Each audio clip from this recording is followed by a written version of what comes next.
नमस्कार विद्यार्थियों, आप सबका अपने इस चैनल अहिट कोचिंग में बहुत बहुत स्वागत है। आज हम कक्षा 9 की गणित पाठ 1 संख्या पद्धति भाग 1 में जो है आपको चैप्टर 1 का पूरा परिचय बताएंगे। आपका परिचय क्लियर रहेगा तो प्रश्न जो है इससे आधारित जो है आपको अच्छे समझ में आएंगे। तो आइए हम पहले चैप्टर का परिचय शुरू करते हैं। तो देखिए, पहला प्राकृतिक संख्या।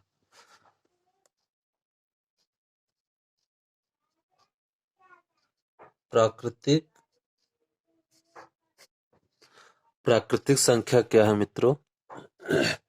प्राकृतिक संख्या उसे कहते हैं जो नंबर 1 से शुरू होता है, यानी 1, 2, 3, 4 यानी अनंत तक जिस संख्याओं को आप गिन सकते हैं वो सभी संख्या जो है क्या कहलाता है? प्राकृतिक संख्या कहलाता है। तो प्राकृतिक संख्या आपका जो है 1 से शुरू होता है।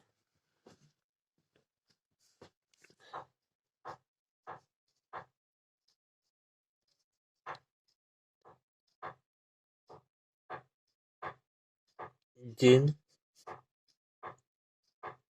संख्याओं को आप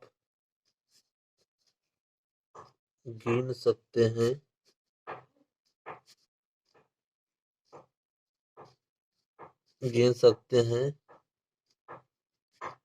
उसे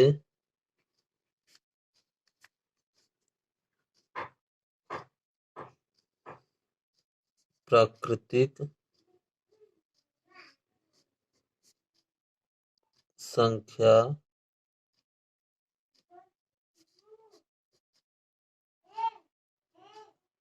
कहते हैं। उसे प्राकृतिक संख्या कहते हैं तथा यह संख्या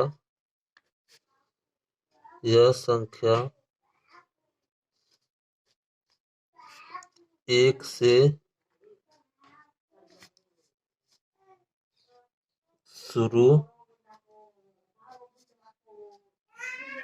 होती 1 से शुरू होती है। यह संख्या जो है 1 से शुरू होती है अनंत तक। जैसे देखिए 1, 2, 3, 4, 5, 6, 7, 8 ऐसे संख्या जो है बढ़ते जाएगी। तो इसको आप क्या कहेंगे? प्राकृतिक संख्या। ठीक, चलिए अब दूसरा है अपना पूर्ण संख्या।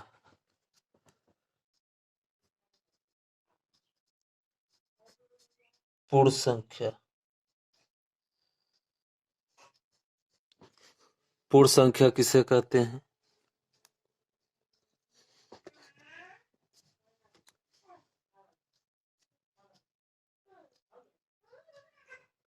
प्राकृतिक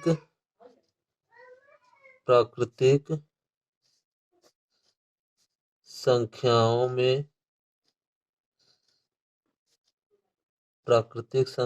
में यदि 0 को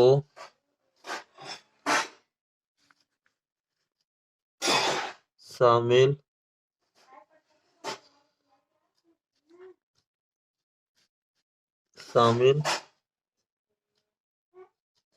कर दिया जाता है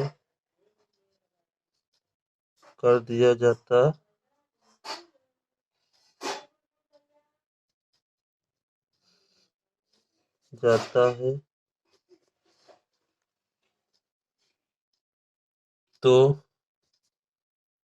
यह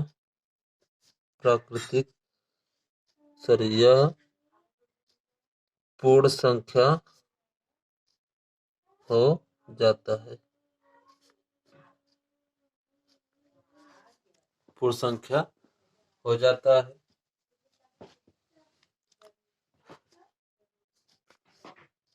पूर्ण संख्या पूर्ण संख्या 0 से शुरू होती, यानी पूर्ण संख्या जो है 0 से शुरू होती है। जैसे जैसे जैसे 0, 1, 2, 3, 4, 5, ये अनंत तक जाएगी। ठीक है, तो देखिए हमने इसमें जो है 0 को शामिल कर दिया। ये प्राकृतिक संख्या था पहले, इसमें 0 शामिल कर दिया तो क्या हो गया? पूर्ण संख्या। तो यदि कहा जाए पूर्ण संख्या किसे कहते हैं, तो आप बता सकते हैं जो संख्या 0 से शुरू होती है अनंत तक, वह पूर्ण संख्या कहलाती है। चलिए, आपको समझ में आ गया पूर्ण संख्या। अब अगला है पूर्णांक। पूर्णांक संख्या, अगला आपको पूर्णांक संख्या बताएंगे।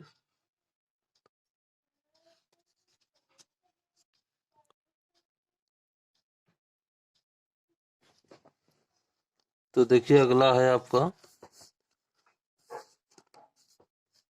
पूर्णांक संख्या।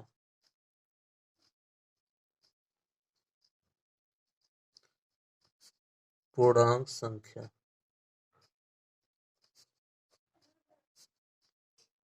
तो देखिए पूर्णांक संख्या क्या होता है।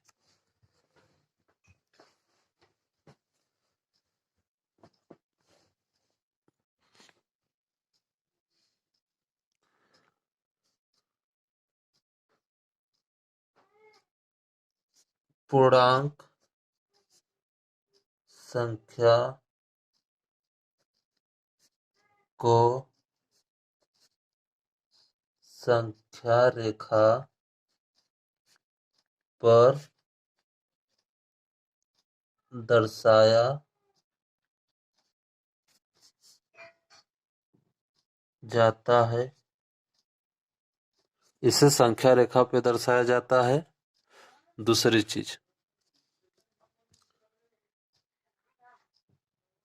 यदि हम पूर्ण संख्या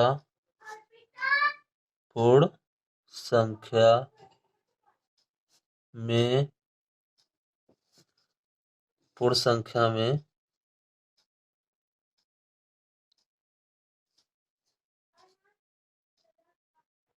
ऋणात्मक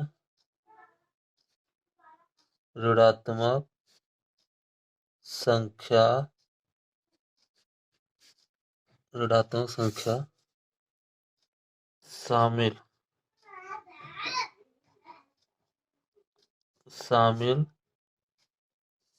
कर दिया जाए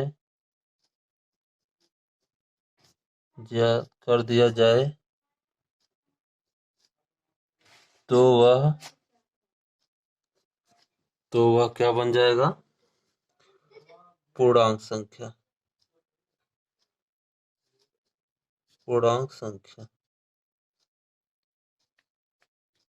तो देखिए 0, 1, 2,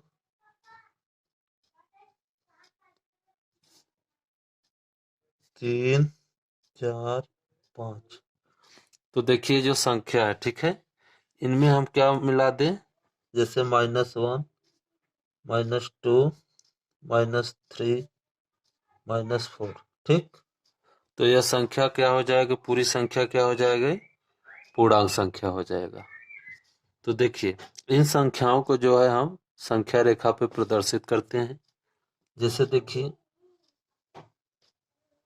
ये आपका कोई रेखा है, 0 इसका मध्य होता है। 0 के बाएं साइड 1, -1, -2, -3, -4, -5, इस तरह से बढ़ता जाता है। और 0 के दाहिने साइड जो होता है +1, +2, 3, 4, 5, 6, 7, इस तरह से संख्या जो है बढ़ता जाता है।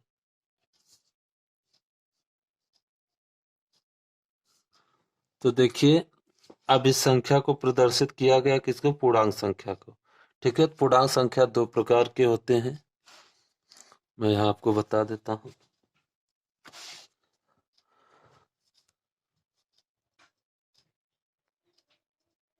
पूर्णांक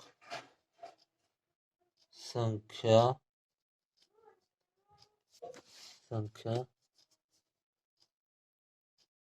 दो प्रकार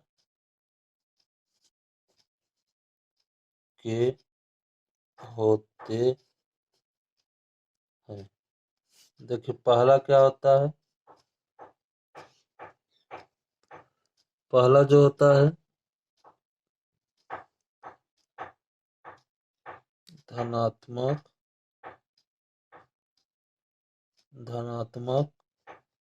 पूर्णांक,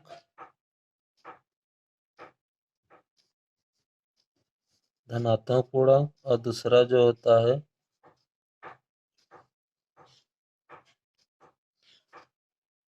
ऋणात्मक पूर्णांक।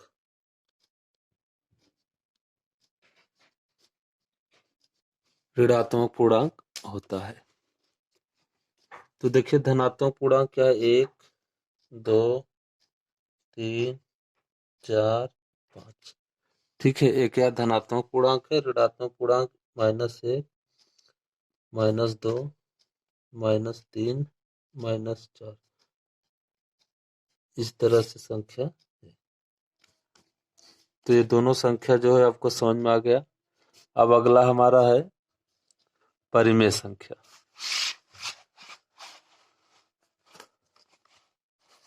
परिमेय संख्या आपको बताएंगे।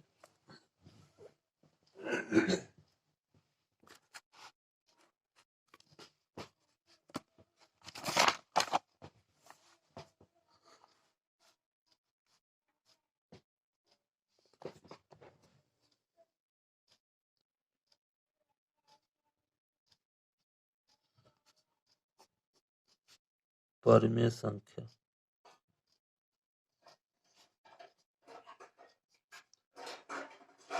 तो देखिए परिमेय संख्या क्या होता है?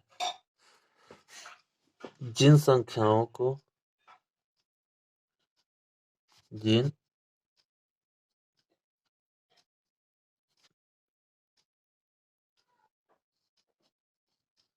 संख्याओं को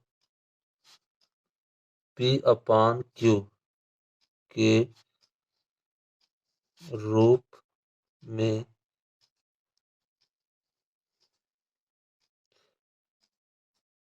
लिखा P/Q के रूप में लिखा जाता है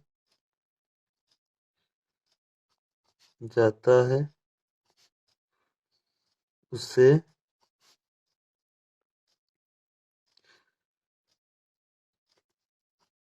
परिमेय संख्या कहते हैं। उसे परिमेय संख्या कहते हैं। तो देखिए, दूसरे शब्दों में हम कहते हैं आपको, यानी वह संख्या जो भिन्न के रूप में होता है, यानी बटे के रूप में होता है, उसे परिमेय संख्या कहते हैं। और एक कंडीशन इसमें होता है Q ≠ 0। ठीक है, हम यानी हर जो है वो 0 नहीं होना चाहिए। तो जैसे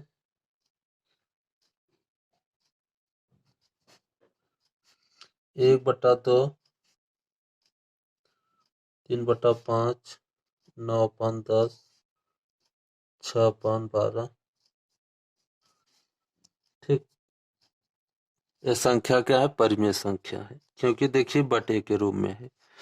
एक चीज और मैं आपको बता दूं, जैसे 4 और 5, 9, 10, क्या ये परिमेय संख्या है? हाँ, ये परिमेय संख्या है। देखिए, 4 को आप क्या लिख सकते हैं? 4/1 लिख सकते हैं। क्योंकि इसके मान में कोई परिवर्तन नहीं होगा अगर इस रूम में आप लिखेंगे। 5 को आप क्या लिख सकते हैं, 5/1। 9 को क्या लिख सकते हैं, 9/1। 10 को क्या लिख सकते हैं, 10/1 लिख सकते हैं ना। तो इस तरह जो है संख्या भी, जो नंबर्स जो होता है, अंक जो होता है, वो भी क्या है, परिमेय संख्या है। ये चीज ध्यान देना है कि हर जो है 0 नहीं होना चाहिए। जैसे यहाँ पे 4/0, तो अगर मैं आपसे पूछूं ये बताइए परिमेय संख्या है, तो ये नहीं है। ये जो है परिमेय संख्या जो है नहीं है, ये नहीं है। ठीक, अब हम आगे बढ़ते हैं। परिमेय संख्या हो गया। परिमेय संख्या के बाद अपरिमेय संख्या।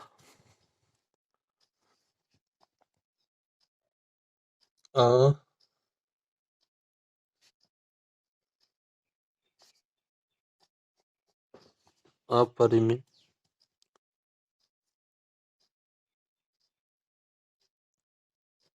अपरिमेय संख्या। तो देखिए अपरिमेय संख्या क्या है, जिन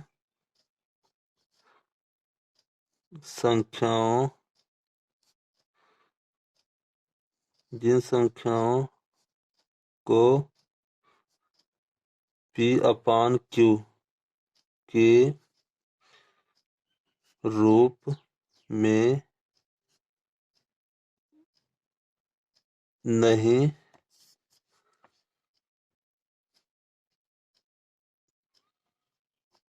लिखा जा सकता है,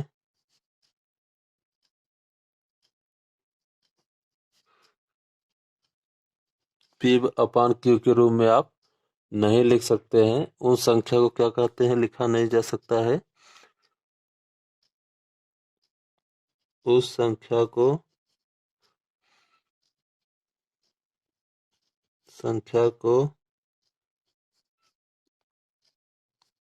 अपरिमेय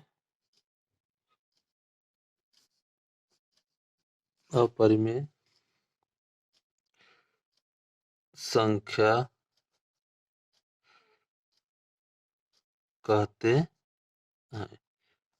ठीक है, तो जिन संख्याओं को जो है आप बटे के रूप में नहीं लिख सकते उसको अपरिमेय संख्या कहते हैं। जैसे एग्जांपल से आप समझिए,